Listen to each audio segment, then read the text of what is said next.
You're listening to What She Said, a podcast for bloggers and creatives hosted by me, Lucy Sharif, a freelance journalist living in London.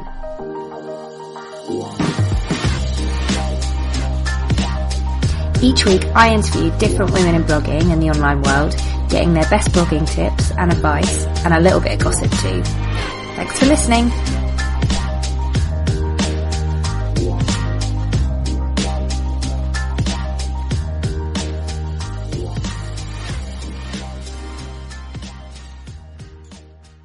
So, welcome to the podcast.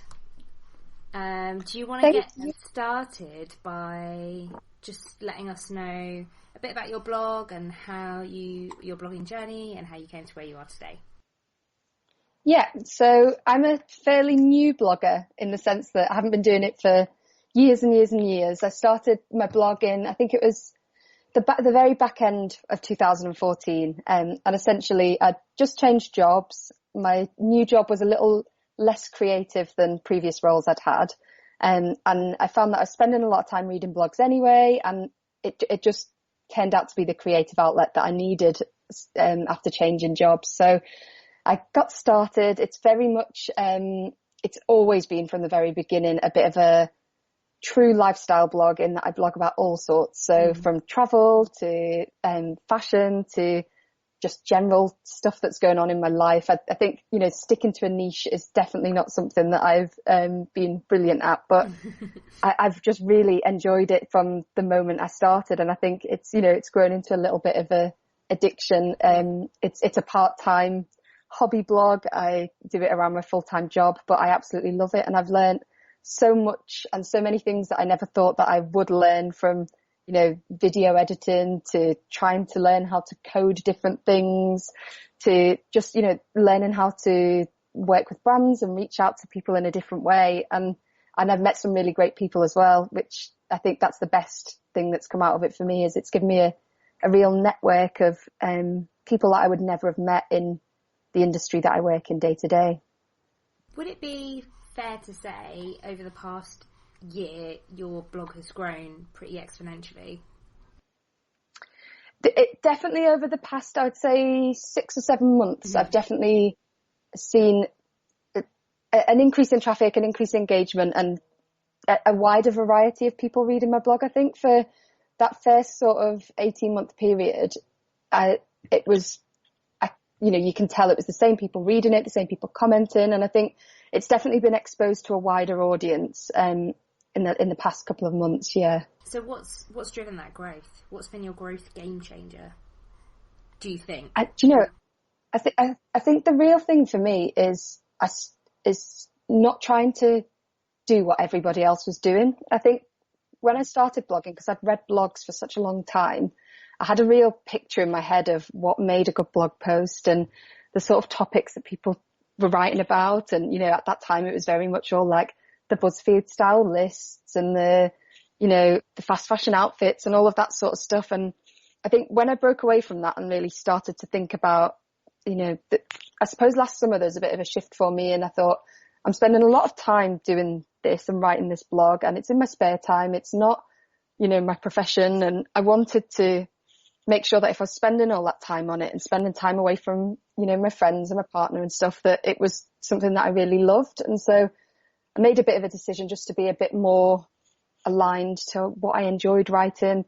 Probably started writing a lot more personal posts at that time, which I think have resonated with people in the sense that, that starting to write in a way that was a little bit more heart on my sleeve, as opposed to this is how a blog post should be written. I think is probably the biggest change for me. You wrote a really, really good post recently, which I loved and shared, about blogging rules, or blogging myths, actually. What was the title? It was like blogging myths that you don't believe anymore. It was so good. Yeah. Oh, thank you. Thanks for sharing. No, anytime. But I think when I saw the comments as well, there were a lot of people just being like, oh, hallelujah to this. So at the beginning, it's funny that you say that your growth game changer was actually just probably realising bollocks to the rules. I'm just going to start writing for the joy of writing. Yeah, and I think actually with, a lot of bloggers that I speak to and they say, oh, they started doing this 8 or 9 years ago. I think that was very much how a lot of those people started out. But because blogging was already quite an established thing by the time I came to it, there was almost like a blueprint and a template, and every blog that you read had a bit of a similarity to it. And, I think that almost shapes how you create your content. Whereas just being able to stop and go, what are the things that I enjoy reading? What are the things that I enjoy writing? And quite often some of the best posts that have, garnered the most traffic or been most typically successful for me have been the ones where I didn't necessarily start out knowing it was a blog post. It was more a bit of a rant to get it off my chest and process some things for myself. And then I've gone, oh, actually I could make a blog post out of this. I think people love those type of... In fact, I know people love those type of posts. The really cathartic ones where you're just... Because chances are, if you're feeling like it, then someone else is, and it frees people up to either feel the same way or feel like they have permission to say the same thing or whatever. Yeah, and I think it's so nice when you can start a bit of a discussion with some of those things. I think there's nothing better than when someone tweets me or sends me an email to say, I read that post, it really resonated with me. It made me feel a little bit better knowing that someone else feels like that. I think that's just the best thing in the world, I get a real buzz from that.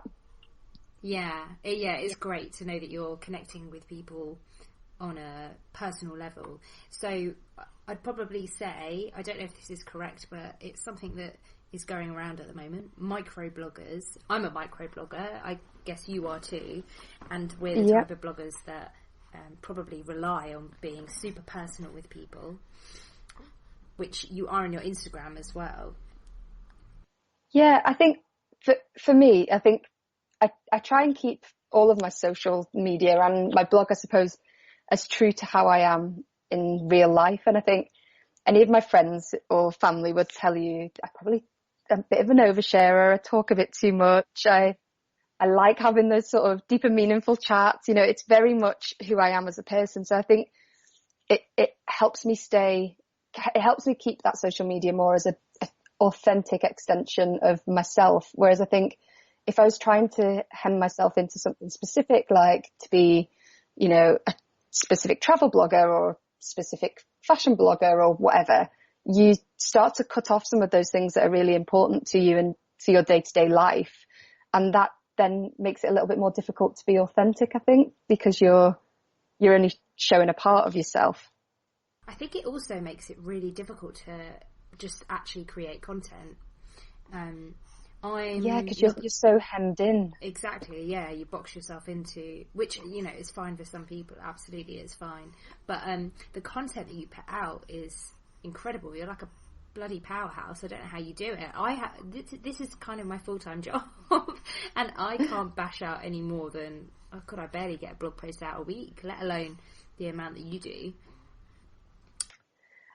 I think for me, it's probably because I use it a lot of the time as a bit of a switching off tool from my full-time job. So I think being able to sit on the bus home from work and tap something out on my phone, or, I find quite often in the morning is when I feel most inspired. I'm very much a morning person. So I love getting up in the morning and writing a post and getting it scheduled and feeling like I've done something for me before I go to work and do, 8 hours for somebody else. And I think the other thing that helps me create more than I think I would otherwise is that I don't try and stick to any strict schedule. And I think a lot of people advise against it. And I've read lots of blog posts and courses and things that say, you should have a very consistent schedule and you should be making sure you've got the right balance of, lifestyle versus travel versus personal or whatever. I very much write what I feel like writing that day or that week. And I think that helps me stay a little bit more inspired, because as soon as I feel like I've got to get these 3 posts done and then I can write about something I want to write, I just can't do it. So, and I think that's the difference, I suppose, between it being more of a hobby for me versus, I think if it was something that I was relying on to pay my bills, and you have to write those posts that perhaps aren't the ones that you feel most inspired to write that day, it becomes a little bit more like a job than a hobby, I suppose. And actually, there's a couple of things that I wanted to ask you that you've just touched on. So when me, you, and Ellie from A Wandering Quinn met for a drink, both you and her are part-time bloggers with a much more productive output than I have.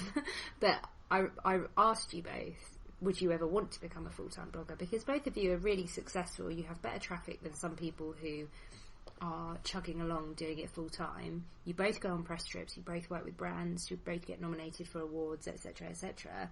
But you both said, I remember you both sort of looked at each other and you were like, no, not really. I find that really interesting. I think for me, there's a lot of parts of, being a full-time blogger and working for myself that appeal to me. And, there's the obvious things like the flexibility and the being able to always do something that you love. But I think as soon as it becomes a job, you almost lose a little bit of an element of that flexibility. And I think for me, what does resonate with my audience and what does keep people reading is the fact that it is very, personal and heart on sleeve. And I think as soon as I had to apply any sort of real strategy to that in order to, and put too much pressure on it, I'd really lose that element of, what my audience seem to enjoy. And I think, there's a lot I think it's absolutely incredible that people can make careers out of it. And I find it so inspiring, looking around at the industry and what people are doing. I think it's absolutely phenomenal. But I think for me, it has always been a bit of an outlet. And I think as soon as it became something that, I don't know, that it's like everyone says, there's no dream job, because as soon as it's your job, you lose that element of it, don't you? And I think it's you start to focus then more. Or I think for me personally, I would be starting to focus more on what do I need to do, what targets do I need to hit, and putting more pressure on that numbers game, which I don't feel the pressure to do at the moment, which is nice. And I think again, it's something that allows me to create the content that I want to, rather than what I feel obliged to. I think I'd be very bad at comparing myself to everybody else if it was something that I was doing full time. Yeah, that's a really good point, actually. So the other thing that I wanted to ask you was actually in terms of practicality, because I think there are a lot of people out there, part-time bloggers, who they're like, well, how do you actually physically do it? So you mentioned one thing, that you do it on your phone. Do you have an app, or do you just use your notes or notes? So I have a Mac, so whenever I'm out and about, whenever I have an idea, I drop it in. I've got a Google Doc on the go, which is just a list of random ideas, which that's probably one of my best tips, actually, because when I'm feeling a bit uninspired and I can't think of anything, I know I've always got a little pot of ideas to go back to, and there'll usually be something that sparks a post, even if it's not the original post that I'd had in mind. Just reading it back might trigger something. So I always drop down any ideas when I'm out and about, and I write a lot in my notes on my phone. So I did it a lot while we were away in New York the other week. We'd be sat on the subway and we'd know we have like a 40-minute journey, and I'd sit and I'd type it out on my notes, and then as soon as I open my Mac, it'll sync and I can, copy and paste, do a bit of an edit there. And I think the other thing that helps me keep doing quite a lot is I don't put too much pressure on the other sides of things. So the actual writing is the most important bit for me. And I know so many bloggers who will spend a really long time getting the perfect photo and spending a really long time, pushing it out on social media and creating pinnable images and all of that other stuff. And I will admit I'm crap at all of that extra stuff. For me, it's either got a half decent image that I can put on there, usually taken on my iPhone. I'll write the words while I'm out and about and on the go. And then, if I share it twice on Twitter, I'm lucky. And then it's on to the next one. And I think that's probably something which, in hindsight, and if I was giving myself some feedback from, if I was looking in from the outside, I'd say you should be pushing the content that you've written out more, and you should be having a bit of a better strategy to market some of this stuff, but that's not the stuff that like gets me excited. The writing, the content is the stuff that is. And again, I suppose that goes back to that point about if you were to do it full time, you have to put a little bit more balance into some of those other things. Whereas I don't have that pressure at the moment. No, but I think you love content, you love content creation, you love writing. And so you're just prioritising that. And I would say that even though you like you say you put a half decent image, you are a good photographer. So I think if you were the sort of person, your half decent image is probably above average. So that's very generous. I think that's some good iPhone editing. I think and I have in the past thought, when you look at things and you set yourself some goals, I've thought, right, I'd like to get a little bit better at photography, or I'd like to, produce less content and share it more. And I think you learn what are the bits that you enjoy and what are the bits that aren't. And I think that it's always been quite, a gut thing for me, is that the stuff that I love is just the writing, and that's what I want to keep doing. I think that's important. Just prioritise what you love doing. But having said that, imagine how you managed to get really decent traffic from not promoting your stuff at all, and that's because your content is really good and content is king. Imagine what you could do if sharing it. Imagine, I reckon, if you overhauled your site with just a few, with Pinterest, if you started focusing on that, your blog would go wild. But having said that, you don't really need any tips from me because you're doing well as. Do I am actually trying with Pinterest after reading your blog post. You and Faraway Lucy, who's a travel blogger. I read her guide and I read your blog post, and that is one thing that I have actually been trying with particularly my travel posts, and it is already starting to pay off. So that I think is definitely one where there's a bit of an untapped resource there, I think, with Pinterest. So it's definitely something I'm dipping my toe into at the moment. Glad to hear it. What other tips would you say have been the kind of light bulb moments for you? So there's a couple of things. I know it's got to feel like your podcast is sponsored by Monica's blogger course, but I'm another one who's also, I'm only halfway through it. I started it just before we got right up close to the wedding, and I've been on hold for a couple of weeks, I suppose, but that has been brilliant actually for just sparking some different ideas. So one of the things that Monica says to do is to, she talks about your niche being your audience rather than, a specific niche of a student travel blogger or whatever. And so I had a little think about, my audience being actually people who are in a similar position to me. So people who are, career driven and ambitious, but also like a creative outlet and, very, sociable and wanting to meet other people and things like that. And she says, once you've got that audience in mind and your perfect reader, to just brainstorm 100 blog posts that person would want to read. And I did that the first week that I started the course. So I think it was like the end of May time.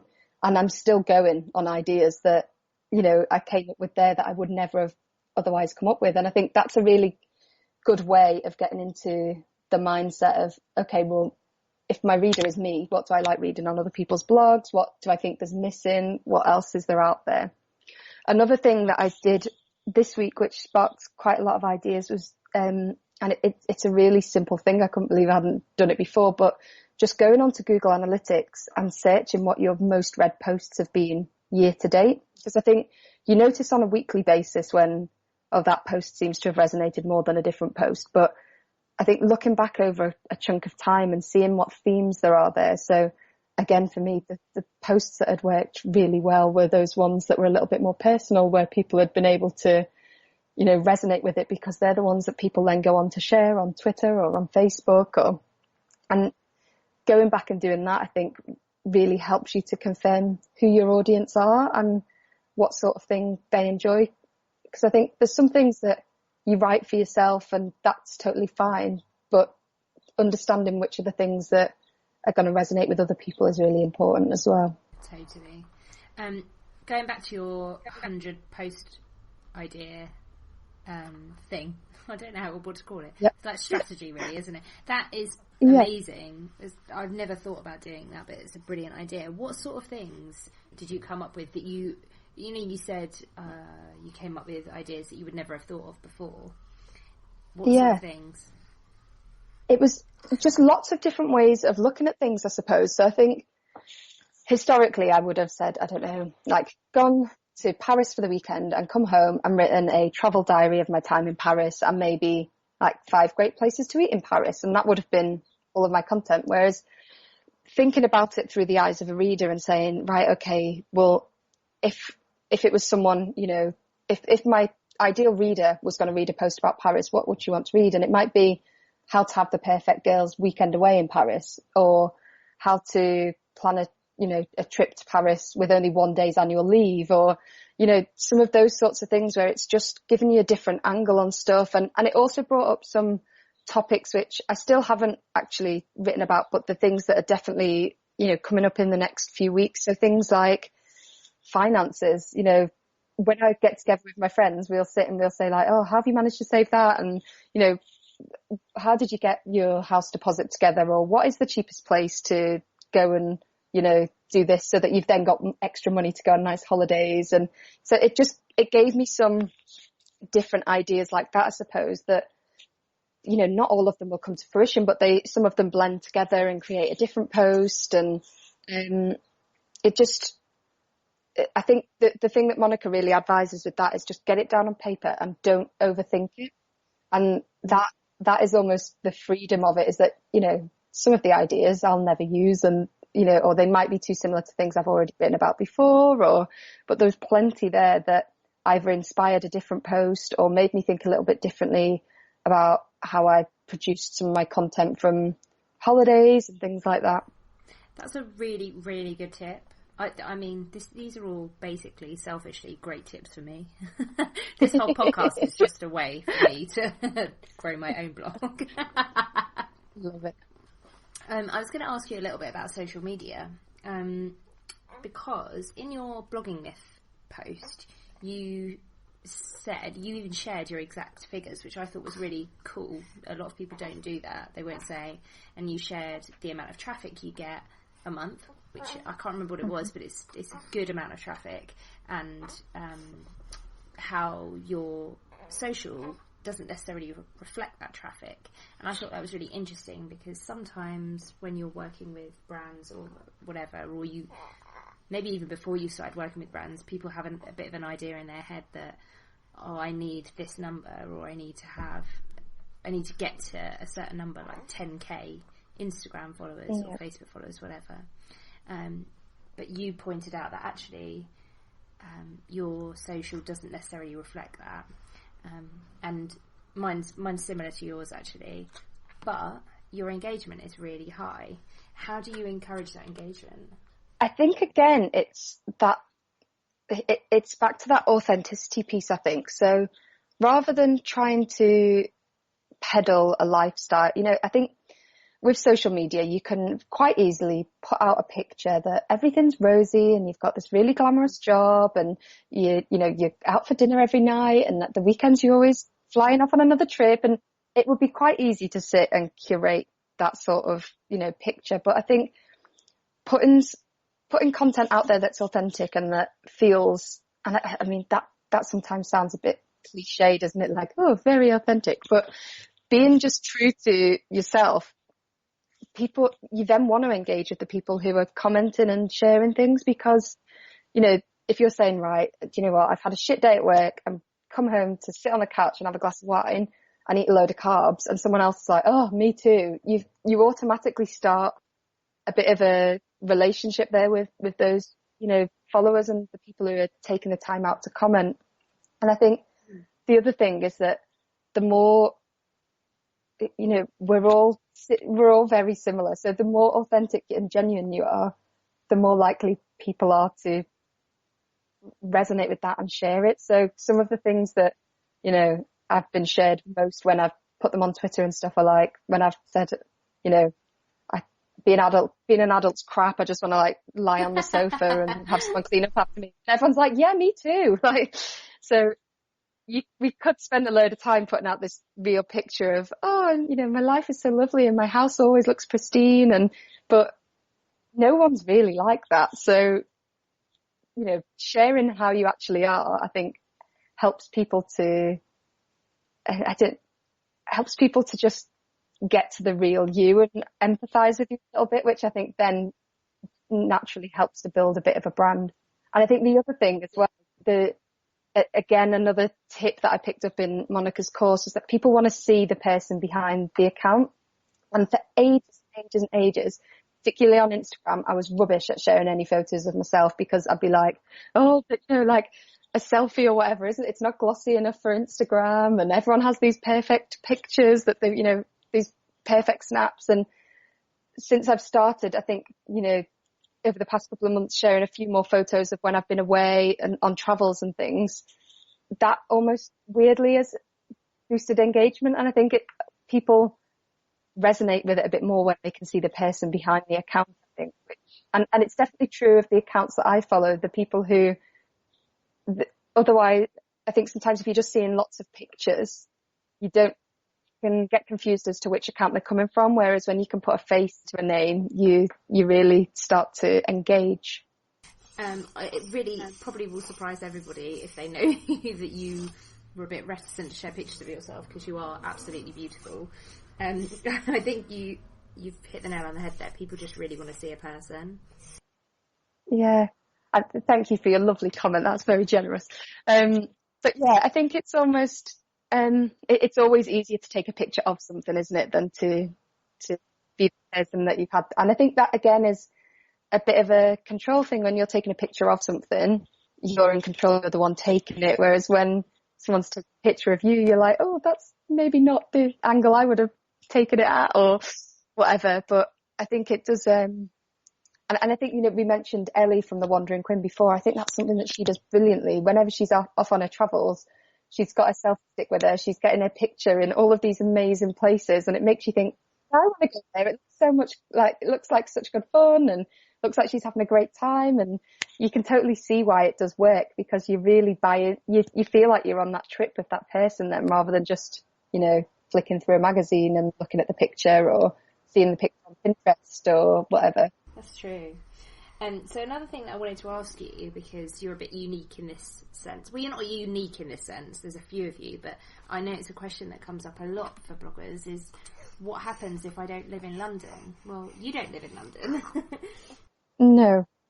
And I think that it was something that put me off starting a blog for such a long time, because pretty much every blog that I read before starting my blog was based in London. There was one blog in Leeds. It was Amy Liz, written by Amy, which I loved, and she did brilliant foodie recommendations in Leeds, but everything else was pretty much, you know, based out of London. I thought, God, if I start a blog and, you know, I get cracking and I'm enjoying it, am I ever going to get a chance to meet any of the bloggers? And is it, you know, going to be a bit of a wasted effort?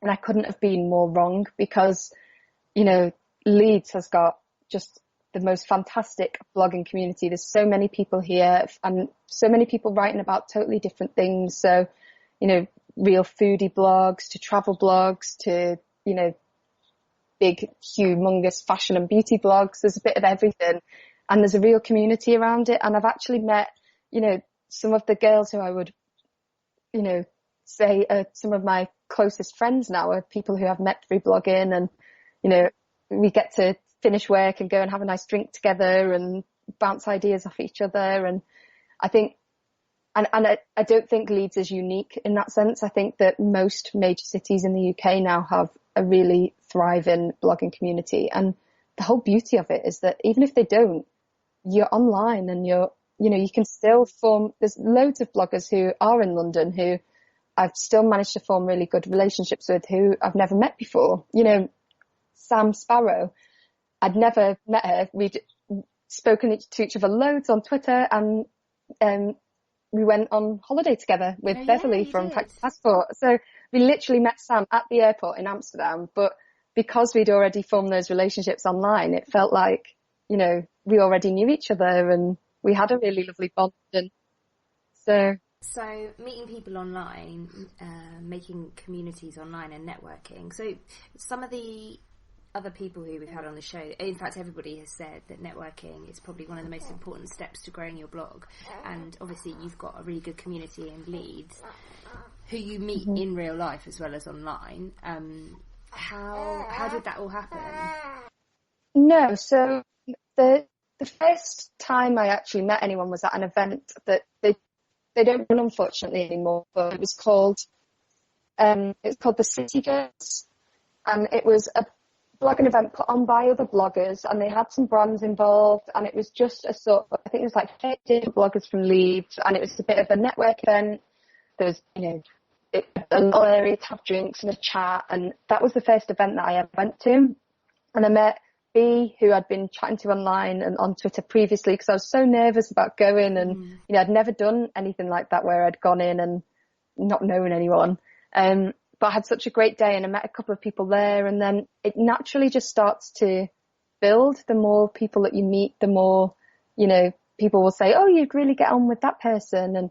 And also some of it was just sort of around saying, you know, we've been chatting on Twitter, do you want to go for some brunch, or do you want to grab a coffee? Or that was how I met Beverly when she decided to move up to Leeds. She was like, I don't really know anyone up in Leeds, you know, can we, if anyone wants to go and get a coffee or whatever, or go for a drink, let me know. And we went out for brunch, really hit it off.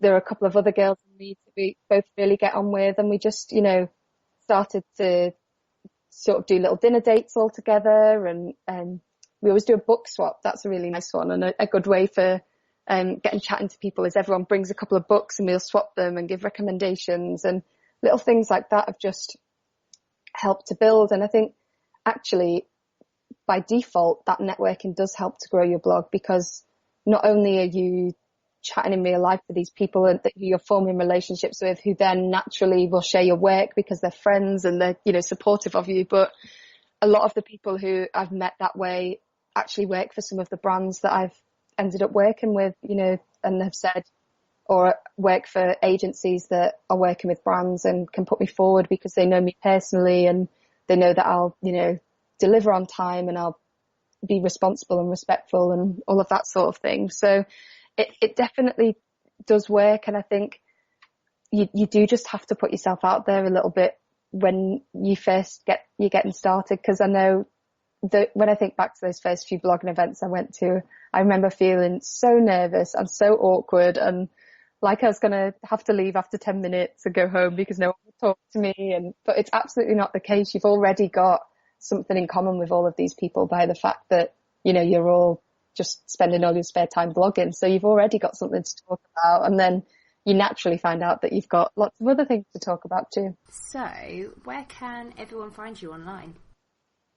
So I'm Sophie Cliff on pretty much everything, I think. So sophiecliff.com is my blog, and then Instagram, Twitter, Facebook, all Sophie Cliff as well. Thanks for listening to What She Said. And if you like this episode or any of the other episodes, please think about giving me a lovely rating on iTunes. I really appreciate it.